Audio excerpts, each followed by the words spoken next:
부분들도 있었고, 그리고 그 무슨 바다의 그런 컨트롤 같은 그런 행함으로서도 보여주시는 그런 부분도 있지 않았습니까? 그래서 그 복음의 내용에 대해서는 그러한 부분은 좀 약간 차이가 있다고 생각을 하게 되었습니다.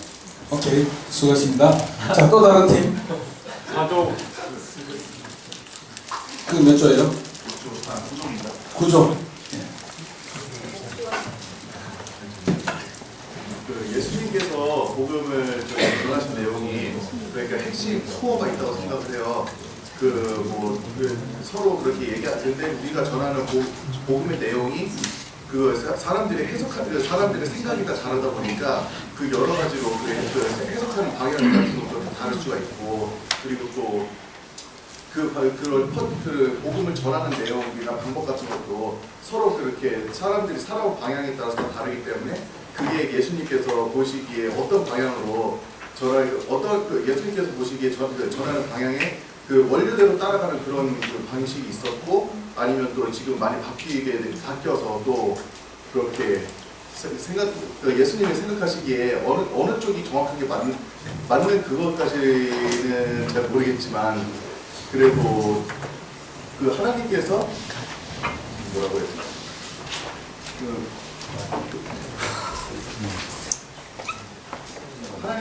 예수님께서 생각하시는 그 복음의 그 내용에, 그러니까 그 중심에 하나님의 정확한 뜻이 있다면, 그래도 하나님께서 예수님께서 좋게 봐주지 않으실까 그런 생각을 합니다.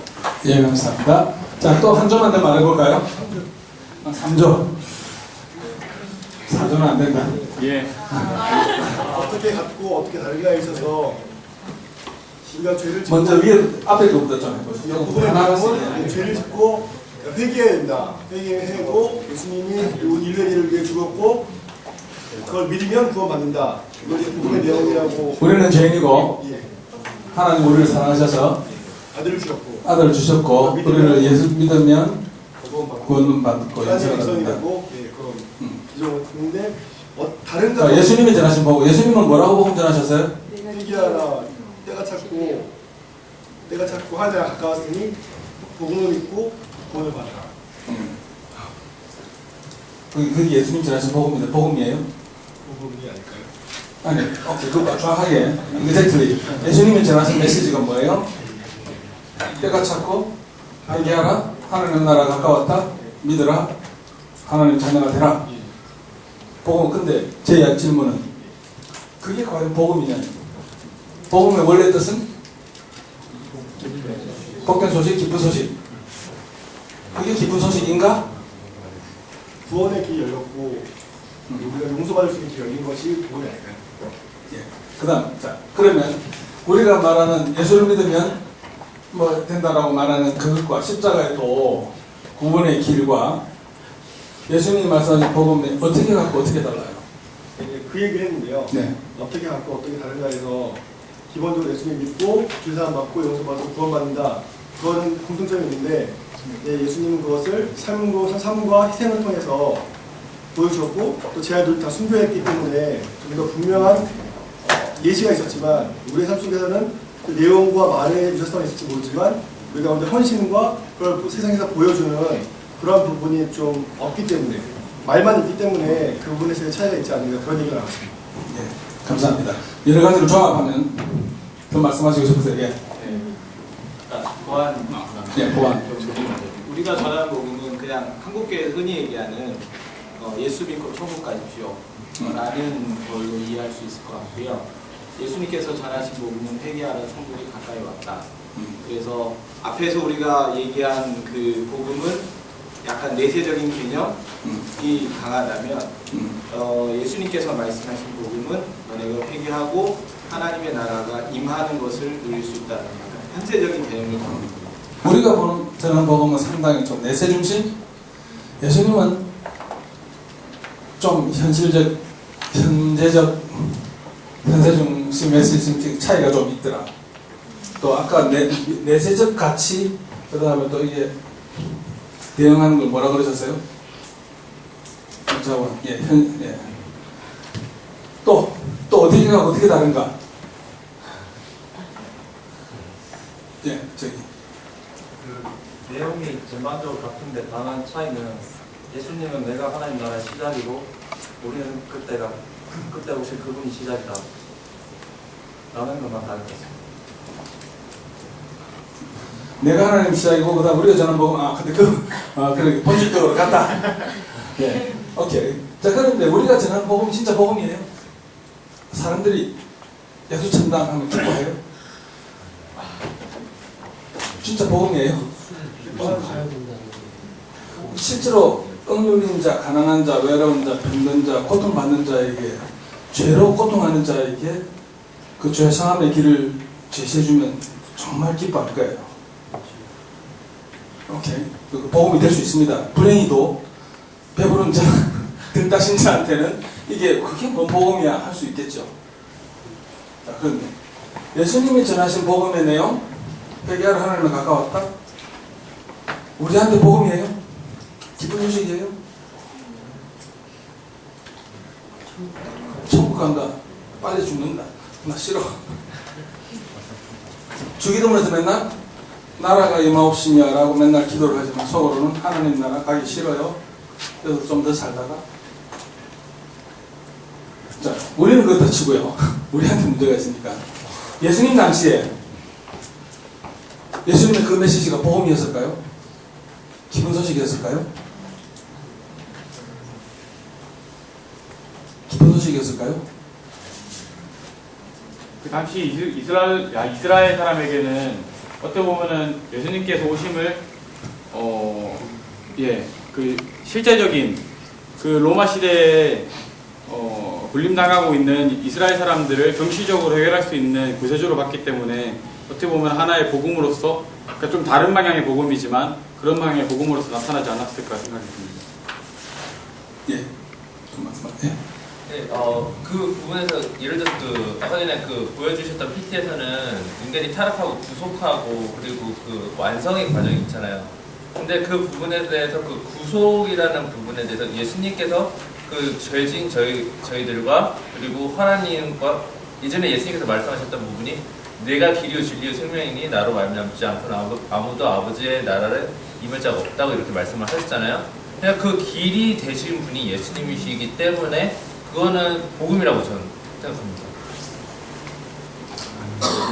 마태복음 4장에 보게 되면 예수님이 처음으로 메시지 전하는 장면이 나오거든요. 예수님이 태어나신 기록 다음에 광야에서 시험 받으시고 세례 받으시고 시험 받으시고 그 다음에 쫙 전하는 첫 메시지가 회개하라 하나님의 나라 가까웠다. 그리고 4장 17점 되고 17점에 보게 되면 천국 복음을 전파하시며 이렇게 끝에 전파하신 복음의 내용은 뭘까요?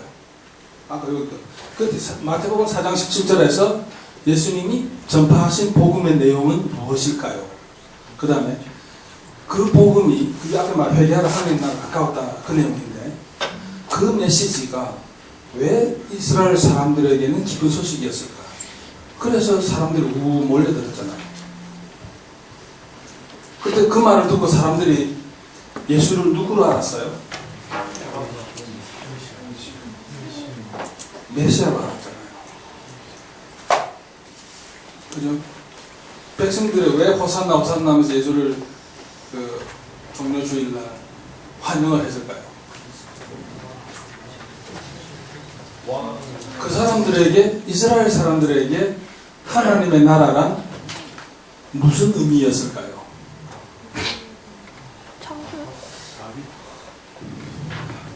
예. 제가 느끼기에는 이스라엘 백성들의 그 기준하고 예수님의 그 기준이 달랐던 부분이 있었던 것 같습니다. 예를 들어서 이스라엘들의 백성의 기준 같은 경우에는 좀 약간 사람이 좀 물질적으로 더 원하는 물질적 가치주의관으로서 성공을 뜻했기 때문에 그 부분에 대해서 만족이 안 된 경우에서 유대인들이 그걸 배척을 한 경우라고 생각이 되고요. 그리고 예수님께서는 그런 물질주의적 부분뿐만이 아니라 그런 예를 들어서 아까 전에 교수님께서 말씀하신 기술의 도구를 사용함에 있어서는 그 가치관이 그게 어떠한 가치관을 가진 사람이 선하게 쓰느냐에 따라서 그 도구의 사용됨이 다르지 않습니까? 그렇기 때문에 그러한 물질적인 부분뿐만이 아니라 그 전체적인 부분이 다 포함이 되어 있었던 것 같습니다. 예수님은 영적인 가치를 이야기를 했는데 이스라엘 사람들은 물질적인 가치를 찾았다. 그게 나중에 결별한 이유였다. 아니 제가 말씀드리는 부분 같은 경우에는 영적인 가치뿐만이 아니라 그 영적인 가치가 제대로 세워진다면은 그 물질적인 가치를 사용함에 있어서 그게 충분히 영향의 같이 연결이 되기 때문에 그걸 분리시키기는 어렵지만 그 어떻게 보면 그 자신의 이익을 추구하는 그런 인간의 죄성이 남아있기 때문에 그 부분에 대해서 물질적 가치관을 추구한 그 이스라엘 백성들의 그 한계점에서부터 어떻게 보면 그 중심이 달랐다고 생각됩니다. 예. 그래서 우리가 과학기술, 아까 지금 우리가 잠깐 뭐 창조사락 이 정도를 본 구속 완성까지 이야기를 하면서 그 물질 세계에서의 우리의 활동은 하나님의 이 세상 뭐 섭리에 있어서 상당히 중요한 부분이 될 수 있겠다라는 감을 잡았고요. 그 다음에 우리의 이러한 물질 세계에서의 활동 또는 그 세상에서의 우리의 활동이 복음과 어떻게 연결되는가 라는 데 있어서 굉장히 중요한 컨셉이 하나님의 나라입니다. 그래서 그 복음과 하나님의 나라, 하나님 이 컨셉을 기독교 세계관과 우리가 연결시켜서 이해를 할 필요가 있습니다. 그래서 제가 여기서 제기하는 것은 제가 어느 날 갑자기 복음 증거 열심히 했는데 기독교 세계관을 깨닫고 나도 가만 보니까 내가 전하는 복음과 예수님의 복음이 좀 다른 것 같다. 뭔가 이게 좀 다른 코드가 안 맞다. 내가 아는 복음으로 나의 세상에서의 활동이 설명이 안 된다. 나의 세상에서의 활동은 복음과 연관성이 없다. 이 삶을 살아도 되겠는가? 그래서 쭉 들어가다 보니까 우리가 복음을 아까 너무 내세적으로 비물질적으로 미래적으로 비물질적으로 그리고 개인적으로 이해를 하더라. 소위 사형리 또는 다리예화로 대표되는 우리가 전달하는 복음은 예수님이 전하는 복음에 예수님의 가르침에 포함돼요. 그런데 예수님이 말한 원색적인 복음과 그 역사적 상황에서의 복음과는 좀 다른 것 같다. 그래서 제가 우리 복음을 해석을 하게 되면 내가 전하고자 애쓰는 복음은 개인 구원을 위한 성경 예수님의 가르침을 편집한 내용이다. 이것은 개인이 예수 그리스도를 알게 소개하는 데에 가장 적절하도록 패키징된 복음이다. 개인 전도용으로 가공된 복음. 예수님의 원판 복음은 하나님의 나라. 그래서 하나님의 나라라는 좀 이따가 우리가 보는 총체적인 큰 복음인데 우리는 그 부분에서 내세적이고 좀 비물질적 또는 소위 말해서 잘못된 의미의 영적 또는 아주 개인적인 공통체적인 요즘 사실 한국 교회가 그 부흥주의, 교회 성장주의에 빠져서 거의 복음의 공동체성을 사실은 많이 잃어버리지 않습니까? 내가 복음의 공동체성을 완전히 느낀다면 옆에서 가난하고 굶주리는 사람 보고 우리는 그냥 있을 수가 없어요. 가슴이 아빠 미어져야 돼요. 그런데 나의 영혼의 구원, 미래의 영혼의 구원, 미래의 부활 되어 있으니까 거기에 대해서 고통을 별로 안 느낄 수 있는 거예요. 그건 우리의 복음에 대한 이해가 잘못됐기 때문에. 그래서 우리가 이해한 복음이 예수님이 가르치신 내용 중에서 개인이 어떻게 구원을 얻는가를 압축적으로 설명한 내용을 패키징해놓고 우리가 이것을 복음이다. 그것이 마치 예수님이 전하신 복음이다. 라고 생각하니까 우리의 직장 활동이 거기에 대해서 설명이 안 돼요. 그 직장 활동은 어떻게 보면 복음과 상관이 있는 거예요. 그래서 직장에서 신앙생활 열심히 하기 위해선 직장일 대충 하고 교회 일에 힘쓰고 직장일 대충 하고 전도에 힘쓰고 직장인 시간 좀 빼서 제사훈련 받고 라는 컨셉으로 되어가니까 이거 주일날 공부해야 되나 월요일 시험 보는데 공부해야 되나 말아야 되나? 내일 시험 있는데 오늘 기도 모임에 가야 되나 말아야 되나? 라는 고민과 갈등이 생기더란 말이죠. 그래서 자, 예수님의 요건 오늘 의문을 제기하고 뒤에 가서 그 텍스트 통해서 보도록 하겠습니다. 그래서 예수님의 메시지와 사역의 핵심은 하나님 나라의 도래입니다. 하나님 나라가 왔다. 그리고 병자를 고치시고 기적을 일으키시고 하는 것은 하나님 나라가 현재적으로 임한 증거를 보이십니다. 그렇게 배웠죠. 그죠? 그 예수님의 기적은 뭔가 하면 하나님의 당신의 메시지가 현실이라는 것을 보여주신 거예요. 그리고 당신의 그 가르치시고 전파하시고 치유하시는 것이 예수님의 사역의 대표죠. 그죠? 가르치신 거 뭘 가르치셨어요? 내가 지금 이렇게 온 것은 율법과 선지자의 강령에 의한 대로 예언대로 구약의 메시지대로 내가 왔다. 그게 때가 찼고라는 말이죠. 당신이 오신 것을 내가 메시아라는 것을 메시아로서 하나님의 나라를 땅에 가져온 것은 구약의 예언의 성취다 라는 것을 가르치시고 복음이 하나님 나라가 왔다고 선포하시고 그리고 그 하나님 나라의 실제를 현존하는 것을 보여주셨다. 치유로서. 그죠? 그랬을 때 예수님의 메시지와 사역의 핵심은 하나님 나라 또는 하나님 나라의 도래 라고 할 수 있을까요? 이 부분에 대한 내용은 여러분 조지 레드의 하나님 나라의 복음이라는 책을 읽으시면 됩니다. 굉장히 잘 되어 있는 책이고 다만 그는 그 종말론이 전천년주의를 택하고 있기 때문에 기독교 세계관의 대략의 라인은 무천년설에 가깝습니다. 꼭 무천년설이라는 이야기는 아니고 그것만 빼놓고는 그 조지 레드 돌아가셨는데 그분이 하나님 나라의 복음이라는 데 설명은 이 이후에 나타나는 건 대부분 그의 설명입니다. 굉장히 유효하고 굉장히 좋은 것으로서 복음주의 교단에서는 다 받아들이고 있는 내용입니다. 자, 그랬을 때 우리가 소위 성경에는 하나님의 나라라는 단어가 있고 천국이라는 단어가 있습니다. 마태복음에서는 천국이라는 표현을 씁니다. 누가복음에서는 하나님의 나라를 씁니다. 우리는 예수 천당 부신 지옥 할 때 천당이라는 개념을 썼습니다. 어떻게 갖고 어떻게 달라요? 같은 내용입니다. 자, 천국은 우리가 생각하는 천국은 죽어서 가는 나라. 살아서 좀 맛보기는 하되 마음속에서 맛보는 나라. 그죠?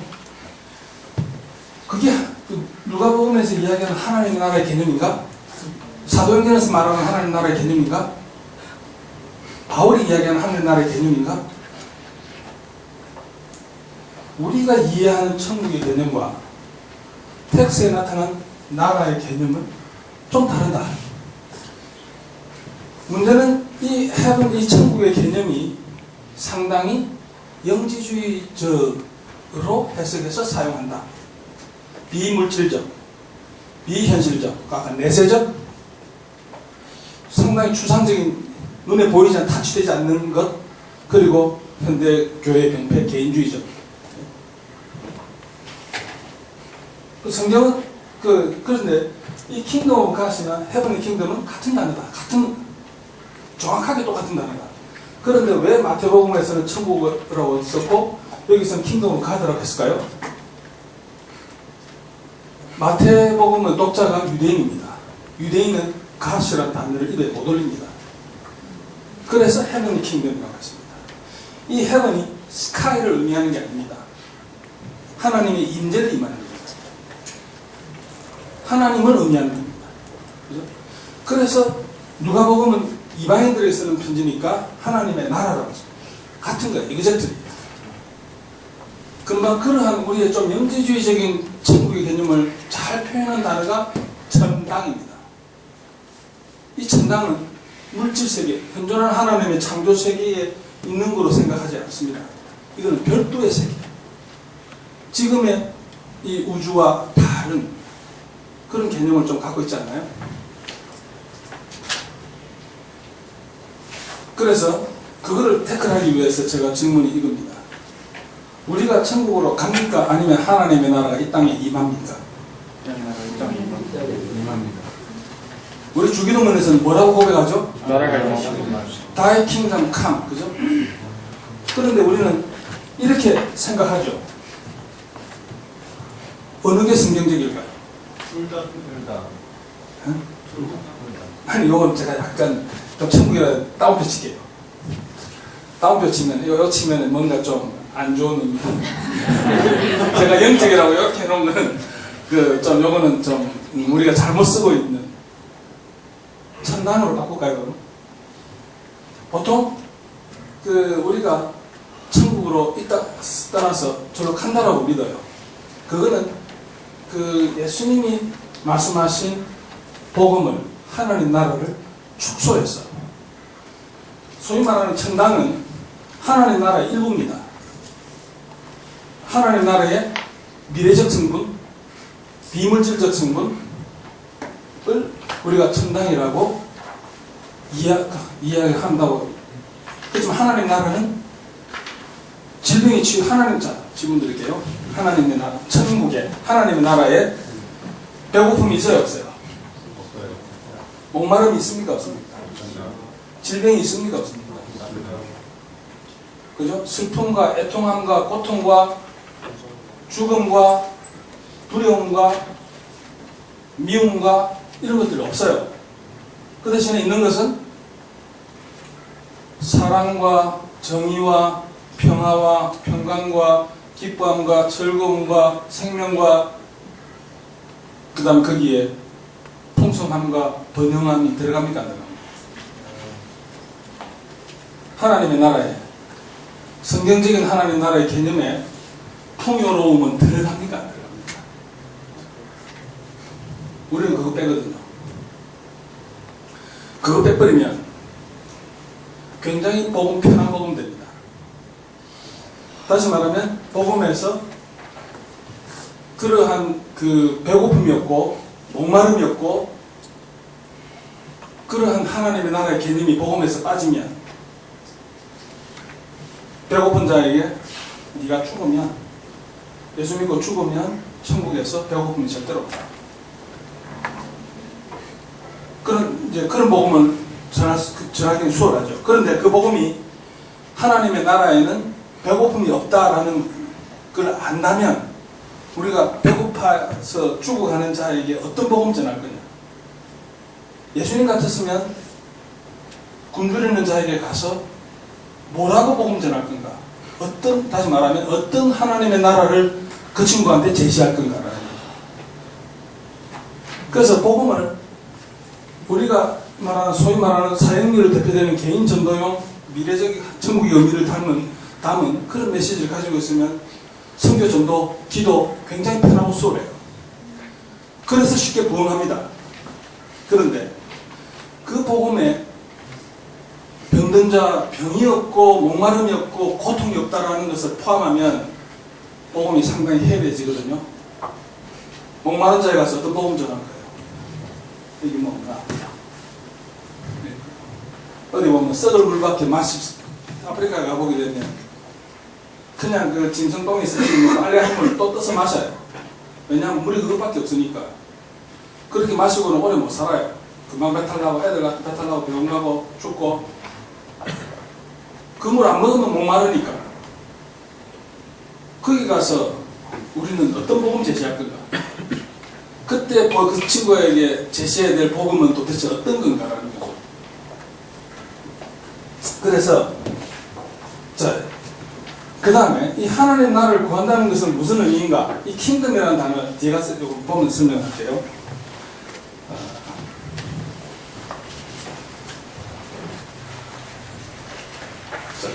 보면 설명을 합시다. 그래서 예수님께서 행하신 구속은 우주적 구속이다. 카스믹 리뎀션이다. 그 범위가 하나님의 창조 세계 전체다. 이거 확실한 거고요. 그 다음에 이러한 구속이 이루어지게 되면 이 창조세계가 어떻게 될까요? 완전한 회복이 됩니다. 그래서 창조계의 회복은 하나님이 의도하셨던 세상이 되는 겁니다. 그러면 이제 회복된 모습이 어떤 모습일까라는 이런 그까지 다 뭐 시간이 좀 지금 3시 반 정도니까 우리가 언제까지죠? 5시 또는 5시 반. 아직 반이 아직 안 됐네.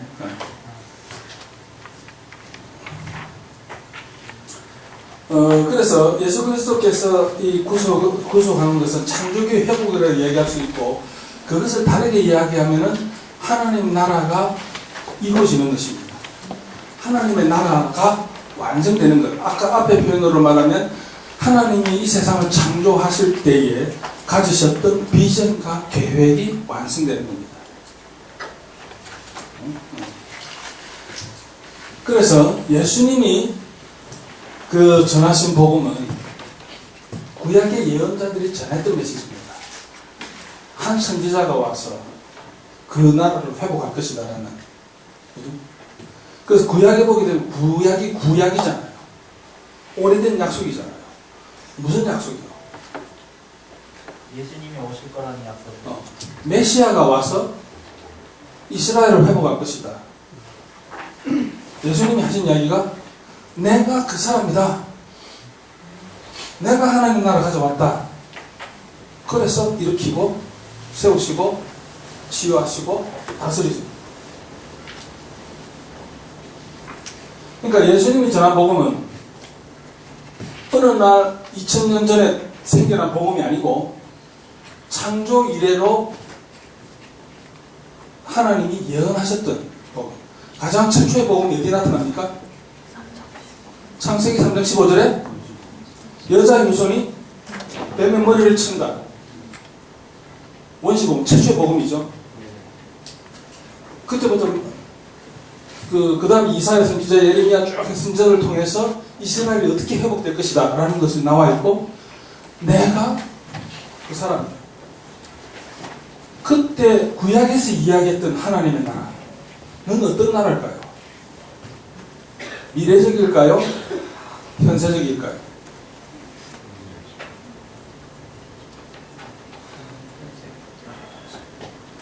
미래적이며 현재적일까요? 네. 정답은 미래적이며 현재적입니다. 그래서 오늘날 우리가 천국의 삶을 살 수 있어요. 그것은 미래의 것을 우리가 앞당겨서 성취해서 사는 삶이죠. 그래서 우리가 종말론적 삶을 산다는 이야기는 그 이야기입니다. 미래에 완성된 하늘의 나라를 앞당겨서 내가 살아내는 것. 그게 제자들의 사명이라고 해서 제자들의 삶이고 사명이라고 우리가 이해를 합니다. 예수님의 행적은 당신이 누구시며 그가 왜 왔는지, 어떤 하나님의 나라 이야기했죠. 그래서 이 하나님의 나라는요, 구약에서 나타나는 하나님의 나라는 물질적일까요? 비물질적일까요? 구약에서 이야기한 하나님의 나라, 구약의 선지자들이 애타게 기다렸던 하나님의 나라는 이스라엘이 그죠? 예수님 당시까지 애타게 기다렸던 메시아가 와서 어떤 세상이 될 것으로 기대를 했나요? 이스라엘을 정치적으로 해방시켜줄 것이다라는 생각을. 해방뿐만 아니라 압제자를 물리치는 것뿐만 아니라 모든 죄악과 모든 고통과 모든 불평등과 이런 것들이 해방되는 세상, 그런 것이 다 고쳐지는 세상을 꿈꾸지 않았나요? 그거를 구약에서 무슨 단어로 표현해요? 샬롬. 샬롬이 단순히 마음의 평화를 의미하나요? 모든 하나님의 창조 세계가 제대로 원래 원한 대로 원 계획대로 제대로 도와져서 쫙 제대로 된 세상, 그것을 의미하는 단어가 샬롬입니다. 샬롬에는 생명과 평화와 기쁨과 풍성함과 번영함과 이런 것들이 다 포함되어 있는, 정의와 사랑 다 포함되어 있는 총체적인 개념이 샬롬입니다. 그래서 샬롬을 기다렸다. 그래서 예수님이 내 하나님의 나라가 왔다라고 하니까 백성들은, 이스라엘 당시의 유대인들은 그 소리가 뭔 소리인지 알았어요. 우리랑 다르게 했어요. 그 사람들은 오랫동안 기다려왔던, 조상이 대대로 기다려왔던, 와 드디어 쉽게 말하면 세상 뒤집어지는구나, 모든 악이 멸절되는구나, 심판이 임하는구나, 야 드디어 살판 나는 세상에 왔다 였기 때문에 많은 군중들이 예수님을 따랐고, 예수님은 거기서 때를 위해서 적절히 당신을 드러내는 것을 조절하셨고, 그죠? 그래서 예수님의 가르침은 제가 지금 하나님 나라 이야기하면서 하나님 나라의 어떤 그 진정한 의미의 영적인 가치 뿐만 아니라 물질적인 부분에 제가 좀 강조를 합니다. 왜냐하면 우리의 그 물질적인 부분을 우리가 영지주의적인 영향으로 무시하고 있는 영향이 굉장히 강하기 때문에 제가 그 부분을 좀 의도적으로 강조를 하니까 여러분들은 조금 저기 진짠가 하는 생각이 들지만 두고두고 한번 책을 읽고 생각해 보시기를 바랍니다. 그 이야기는 뭐 제 이야기가 아니고, 그 다음에 그 예수님 행하신 기적의 의미는 하나님 나라가 현재 임했다는 것을 보여주는 겁니다. 그 죄악과 질병, 사탄과 죽음의 세력에 속박해서 해방되는 것을 의미하고, 그 다음 이러한 예수에 대해서 세례 요한이 의문을 가졌어요. 세례 요한은 누구예요? 예수님이 지나가실 때 보라 세상 죄를 지고 하면 어린 양이라 하면서 하나님의 메시를 딱 받아서 메시아를 알았잖아요. 그래서 세례를 줬어요. 내가 어떻게 당신에게 내가 세례를 줍니까? 당신은 난 신들매 풀기도 불가능한 사람인데 라고 이야기했죠. 그런데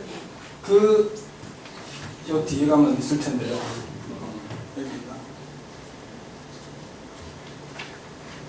뒤에 가면 다시 나오니까 그때 가서 하겠습니다. 그래서 세례 요한이 이해했던 구약의 하나님 나라의 개념과 예수님의 제시한 하나님 나라의 개념이 다릅니다.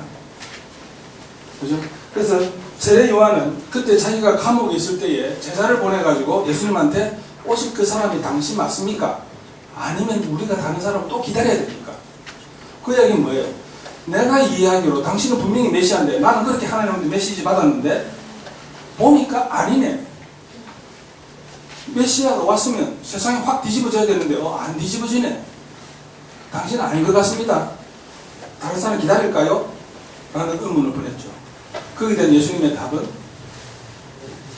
정근자가 뭐 일어나고 눈을 뜨고 귀머거리가 듣고 가난한 자에게 복음이 전파된다 하라. 그건 뭐예요? 그거는 하나님의 나라가 왔다라는 증거다. 의심하지 마라. 그래야 돼요. 그래서 자 여기서 나라의 의미인데요. 킹덤이라는 단어는 그 성경에 우리말로 나라는 네이션 또는 킹덤이라고 되어 있는데 네이션은 민족을 주로 뜻하고요. 킹덤은 권세를 뜻합니다. 그래서 그 구약 말로는 말코트라는 거고 신약으로는 바실레아라고 써요. 근데 이 단어의 뜻은 오늘날 현대에서 우리가 사용하는 단어의 의미와 다릅니다.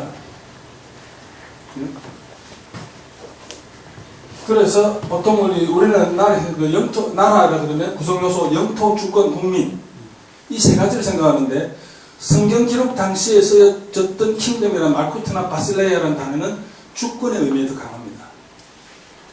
그래서 하나님의 나라라고 했을 때 킹덤이라는 단어를 하나님의 주권, 하나님의 통치, 하나님의 다스림으로 해석을 하면 95% 맞아 들어갑니다. 어린아이처럼 하나를 받든다라는 말이 무슨 말입니까? 하나님의 다스림, 하나님의 통치, 하나님의 뜻을 어린아이처럼 순수하게 받아들인다는 뜻이지 하나님의 나라라는 거대한 땅덩어리를 어린아이가 들고 바친다는 의미가 아니라고 배웠죠. 청타구에 보면 나와 있잖아요. 그죠? 그래서 이 나라라는 의미는 왕의 지위, 권위, 주권이고 그래서 나라라는 단어는 다른 말을 보게 되면 하나님의 통치라는 말로 하나님의 나라를 하나님의 통치로 바꾸면 돼요. 또 똑같은 단어가 샬롬입니다. 나라, 통치, 샬롬 이 세 가지를 거의 바꾸어서 쓰면 맞다라고 이해할 수 있습니다. 결국 하나님의 나라가 임하시면 하나님의 나라가 임하면 어떻게 되는가 하면 뜻이 하늘에서 이루어진 것 같이 땅에서도 이루어진다는 거죠. 그래서 하나님의 나라는 하나님의 뜻이 이루어지는 곳이다. 다시 말하면 하나님이 통치하시는 곳이다.